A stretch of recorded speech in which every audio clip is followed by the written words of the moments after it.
जय श्रीमन्नारायण श्रीमते रामानुजाय नमः। परित्राणाय साधूनां विनाशाय च दुष्कृतां धर्म संस्थापनार्थाय सम्भवामि युगे युगे। अर्थात् सज्जनहरूको रक्षाका लागि, दुष्टहरूको विनाशका लागि र धर्मको पुनर्स्थापनाका लागि म युग युगमा प्रकट हुन्छु। आफ्नो यस वचनलाई पूर्ण रूपमा चरितार्थ गर्दै सम्पूर्ण रस र अमृतका सागर अनन्त ऐश्वर्यले युक्त सर्वलोकका महेश्वर स्वयं भगवान श्री कृष्णचन्द्र भाद्रपद महिनाको कृष्ण पक्षको अष्टमीको मध्यरातमा कंसको जेलमा परम अद्भुत चतुर्भुज नारायणको रूपमा प्रकट हुनुभयो। वात्सल्य भावले भरिपूर्ण हृदय भएकी आमा देवकीको प्रार्थनाले एक सामान्य शिशुको रूप धारण गरी बक्सिन्छ भगवानले। श्री वसुदेवजीले भगवानको आज्ञा अनुसार शिशुरूपी भगवानलाई नन्दजीको घरमा श्री यशोदाजीको छेउमा सुताएर बल्लमा यशोदाजीकी छोरी जगदम्बा महामायालाई लिएर आउनुभयो। गोकुलमा नन्दबाबाको घरमा नै जात कर्म र आदि उत्सवहरू मनाइयो। भगवान श्री कृष्णको जन्मदेखिका सबै लीलाहरू अद्भुत र अलौकिक छन्। एक दिन भगवान त्यो डोकोमा सुतिरहनु भएको थियो।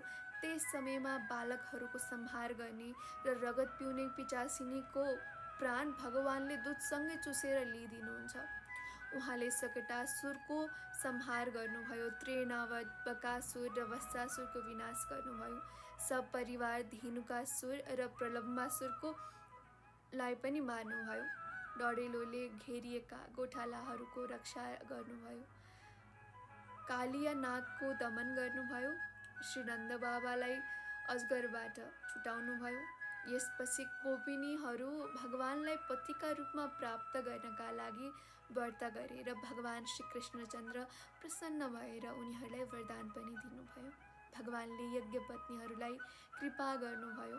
गोवर्धन पर्वत धारण गरेको लीला गरेपछि इन्द्र र कामधेनु आएर भगवानको यज्ञाभिषेक गरे।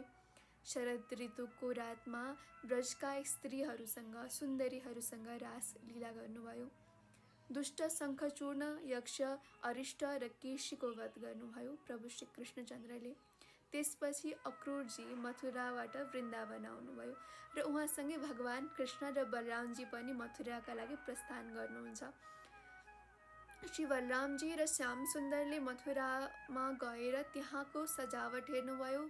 कुवलया पीठ, हात्ती, मुष्टिक, चाणूर एवं कंस आदिको संहार गर्नुभयो।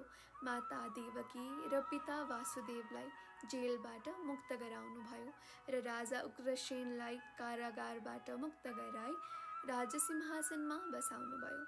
त्यसपछि उहाँले सान्दीपनी गुरु कहाँ गएर अध्ययन गर्न लाग्नुभयो प्रभु श्री बलराम र कृष्णचन्द्र र त्यसपछि गुरु दक्षिणाका रूपमा मृत पुत्रलाई फिर्ता ल्याइदिनुभयो।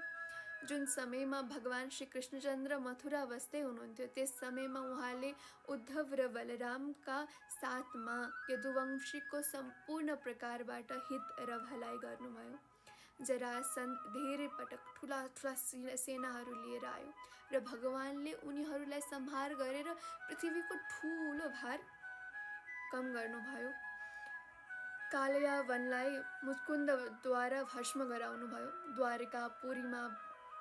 द्वारिकापुरी बसाएर रातारात सबैलाई त्यहाँ पुर्याउनुभयो प्रभु श्री कृष्णचन्द्रले। स्वर्गबाट कल्पवृक्ष र सुधर्मा सभा लिएर आउनुभयो। भगवानले शत्रुहरूको ठुलो समूहलाई युद्धमा पराजित गरेर श्री रुक्मणीजीको हरण गर्नुभयो। बाणासुरको युद्धको प्रसङ्गमा महादेव माथि यस्तो बाण छोड्नुभयो कि उहाँले हाय हाय गर्न थाल्नुभयो र यता बाणासुरको हात काटिदिनुभयो। प्रागज्योतिषपुरका राजा भौमासुर मारे र 16,000 कन्यालाई मुक्त गर्नुभयो। शिशुपाल, पौण्ड्रक, साल्व, दुष्ट दन्तवक्त्र, मुर, पाञ्चजन आदि अनेकौं दैत्यहरूको बल र पुरुषार्थलाई धुलोमा मिलाएर उनीहरूको वध गर्नुभयो कृष्णचन्द्रले।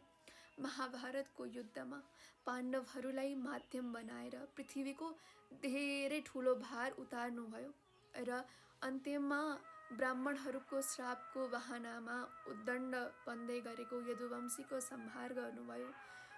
श्री उद्धवजीको जिज्ञासामा सम्पूर्ण आत्मज्ञान र धर्म निर्णयको व्याख्या गर्नुभयो। यस प्रकार प्रभु श्री कृष्णचन्द्रका अनन्त अद्भुत र अलौकिक लीलाहरू छन् जसले जगतका प्राणीहरूलाई पवित्र बनाउँछन्। अहिले यस 24 अवतारको श्रृङ्खलामा हामीले भगवानको कृष्ण अवतारको चर्चा गर्यौँ र भोलिका दिनमा हामी भगवानको बुद्ध अवतारको चर्चा गर्नेछौँ। अस्मद्गुरुभ्यो नमः। श्रीमते रामानुजाय नमः।